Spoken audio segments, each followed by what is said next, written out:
আসসালামু আলাইকুম সবাইকে আমার মুজিবীয় সালাম ও শুভেচ্ছা। অনেক ভাই এবং বোন আমাকে প্রশ্ন করেছেন যে ৮ তারিখ কি হতে পারে, আপু ৮ তারিখ সম্পর্কে একটু খোলাসা করেন।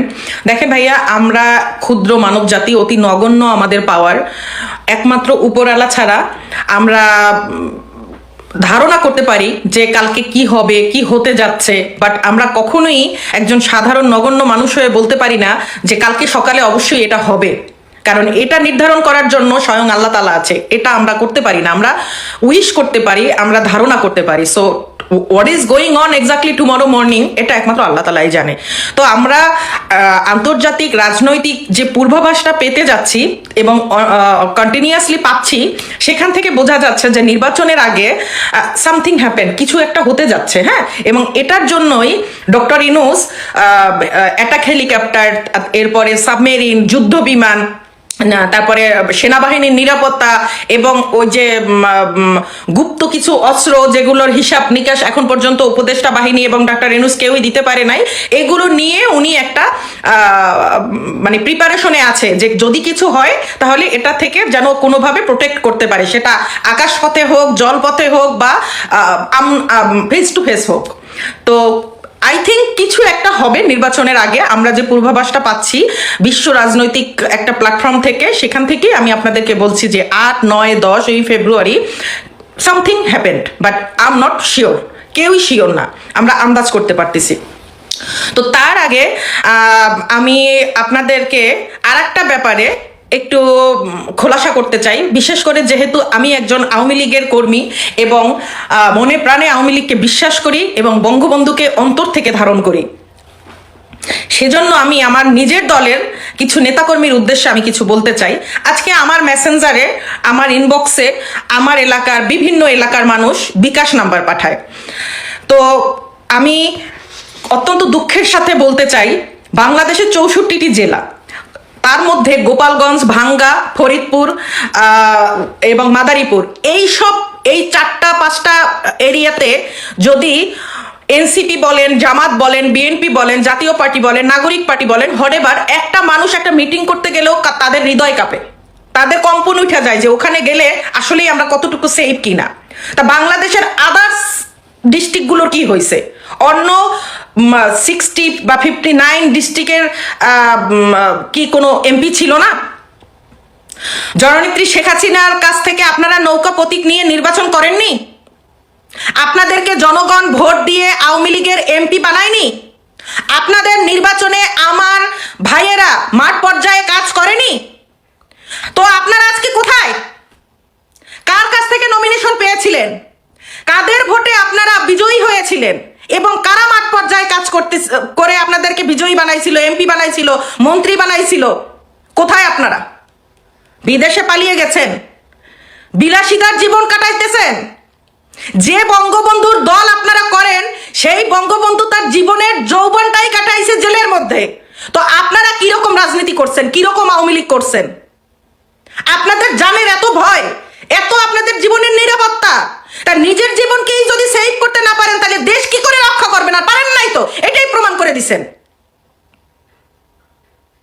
আজকে আমার ভাইয়েরা মাঠ পর্যায়ের তৃণমূলের নেতাকর্মীরা সমস্ত জেল হাজতে, তার বউ বাচ্চারা না খাইয়ে মরতেছে, তার বৃদ্ধ মা বাবা না খাইয়ে মরতেছে, কোনো খোঁজ খবর রাখেন? আর যদি খোঁজ খবর নাই রাখতে পারেন তাহলে তাদের কাছ থেকে তাদের রক্তটা চুইসা কেন খাইছেন?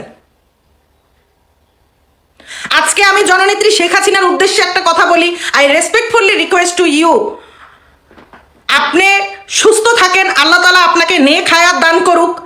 আল্লাহ যদি আপনাকে আবার ক্ষমতায় আনে, জননেত্রী শেখ হাসিনা আপনার কাছে করজোরে রিকোয়েস্ট করি, বঙ্গবন্ধুর কন্যা হিসাবে যারা বঙ্গবন্ধুর জন্য জীবন দিতে পারবে, তারা যদি সংখ্যায় সীমিতও হয়, আপনি তাদেরকে নিয়ে এরপর মাঠে কাজ করবেন। সেখানে যদি অন্তত পক্ষে 10 জন কর্মীও থাকে, সেই 10 জন কর্মীকে আপনারা নিজের মতন করে নেবেন। সেখানে আপনি সরি টু সে আপনার পরিবারের কোনো মানুষও যদি দুর্নীতি করে, আপনি তাকে অ্যাভয়েড করবেন। কারণ বাংলাদেশ কারো পারিবারিক সম্পত্তি না, বাংলাদেশ বঙ্গবন্ধুর বাংলাদেশ, বাংলাদেশ বাংলার, বাংলাদেশ বাংলার মাটির, বাংলাদেশ বাংলার জনগণের। একটা রাষ্ট্র কখনো কোনোদিন সরকারের হতে পারে না, একটা রাষ্ট্রের মালিক ওই রাষ্ট্রের জনগণ। ধন্যবাদ সবাইকে। জয় বাংলা, জয় বঙ্গবন্ধু। সরকারের শেষ মুহূর্তে এসেও একের পর এক আন্তর্জাতিক চুক্তির জালে জড়াচ্ছে কেন সরকার? গোপন উদ্দেশ্য কি ইউনূস সরকারের? এই প্রসঙ্গগুলো নিয়ে আপনাদের সামনে এই মুহূর্তে কথা বলতে এসেছি। দর্শক, বাংলাদেশের রাজনীতি এখন চরম এক নাটকীয় মোড়ে। হাতে সময় মাত্র মাঝখানে 4 দিন, এরপরে আসন্ন জাতীয় সংসদ নির্বাচন, যার জন্য দেশবাসী বলা যায় অপেক্ষা করছে। এটাও বলবো না, কারণ নির্বাচনটা একটা একতরফা নির্বাচন হচ্ছে। দেশবাসী অপেক্ষা করছে যে এই নির্বাচনের মাধ্যমে আসলে কি ঘটতে যাচ্ছে, কি রূপান্তর ঘটতে যাচ্ছে, এই বিষয়টা নিয়েই কৌতূহলী ভাবে অপেক্ষা করছে দেশবাসী। কিন্তু এই যে যখন নির্বাচনটা হচ্ছে 4 দিন পরে, মাঝখানে 4 দিন পরে, এই শেষ মুহূর্তে এসে ডক্টর মোহাম্মদ ইউনূসের নেতৃত্বাধীন অন্তর্বর্তী সরকার যা করছে তা দেখে হতবাক রাজনৈতিক বিশ্লেষক থেকে শুরু করে সাধারণ মানুষ। চায়ের কাপেও বিষয়গুলো নিয়ে খুব গরম উত্তপ্ত আলাপ হচ্ছে। নির্বাচন আয়োজনের রুটিন কাজের বদলে সরকার ব্যস্ত বড় বড় আন্তর্জাতিক চুক্তি সই নিয়ে। জাপান, যুক্তরাষ্ট্র, ডেনমার্ক, এমনকি পাকিস্তান ও চীনের সঙ্গে হচ্ছে প্রতিরক্ষা ও বাণিজ্যিক চুক্তি। প্রশ্ন উঠছে, যাদের মূল কাজ ছিল রাষ্ট্র সংস্কার করে নির্বাচন দেওয়া, তারা কি শেষ মুহূর্তে এসে বাংলাদেশকে কোনো ভূ রাজনৈতিক ফাঁদে ফেলছে, নাকি এর পেছনে আছে অন্য কোনো সমীকরণ? শুরুতেই বলি যে জাপানের সঙ্গে চুক্তি গতকালই সই হয়েছে। জাপানের সঙ্গে অর্থনৈতিক অংশীদারিত্ব চুক্তি বা ইপিএ। শুধু তাই নয়, এর আগে হয়েছে প্রতিরক্ষা সরঞ্জাম ও প্রযুক্তি হস্তান্তর চুক্তি। বিশেষজ্ঞরা বলছেন এটি কেবল ব্যবসা নয়, বঙ্গোপসাগরে চীনের বেল্ট অ্যান্ড রোড ইনিশিয়েটিভ প্রকল্পের বিপরীতে জাপান ও ভারতের যে কৌশলগত অবস্থান, বাংলাদেশ সেখানে সরাসরি জড়িয়ে যাচ্ছে। নির্বাচনের 3 দিন আগে যুক্তরাষ্ট্রের সাথে পাল্টা শুল্ক সংক্রান্ত বাণিজ্য চুক্তি হতে যাচ্ছে। বাণিজ্য সচিব বলছেন এতে বিমান কেনার সক্ষমতা বাড়বে। অর্থাৎ আমরা কি আবার সেই বোয়িং কেনার বিলাসিতায় যাচ্ছি, যখন দেশের অর্থনীতি এখন নড়বড়ে? এবার নজর দেওয়া যাক আমাদের অর্থনীতির লাইফ লাইন চট্টগ্রাম বন্দরের দিকে। ডেনমার্কের কোম্পানিকে 33 বছরের জন্য দেওয়া হয়েছে লালদিয়া টার্মিনাল, আর এখন বন্দর কর্মীদের বাধা উপেক্ষা করে দুবাইয়ের ডিপি ওয়ার্ল্ডকে দেওয়া হচ্ছে নিউমোরিং কন্টেনার টার্মিনাল। এখানে সবচেয়ে ভীতি জাগা নিয়ে বিষয় হলো নন ডিসক্লোজার বা গোপনীয় চুক্তি। অর্থাৎ এই চুক্তিতে দেশের কি লাভ বা ক্ষতি হচ্ছে তা জনগণ জানতে পারবে না। কিন্তু বাস্তবতা হলো এই সিদ্ধান্তগুলো নেওয়ার নৈতিক অধিকার কেবল একটি নির্বাচিত সরকারের। অন্তর্বর্তী সরকার কেন এই তাড়াহুড়ো করছে?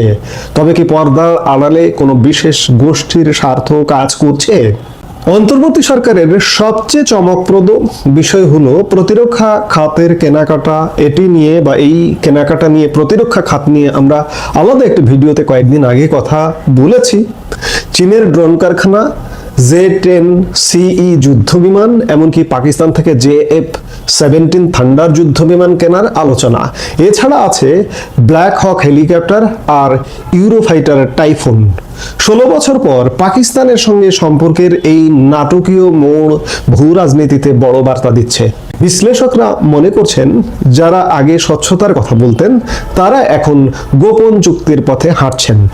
এই বিপুল পরিমাণ সামরিক সরঞ্জাম কেনার দায়ভার কার উপর পড়বে? 4-5 দিন পরে যে সরকার আসবে, তারা কি এই ঋণের বোঝা বইতে পারবে, নাকি এটি ভবিষ্যৎ সরকারের হাত পা বেঁধে ফেলার কোনো কৌশল?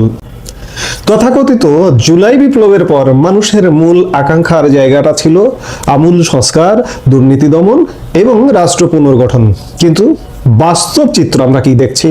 রোহিঙ্গা সংকট সমাধানে কোনো অগ্রগতি নেই, উল্টো 1 লাখ নতুন অনুপ্রবেশের ঘটনা ঘটেছে।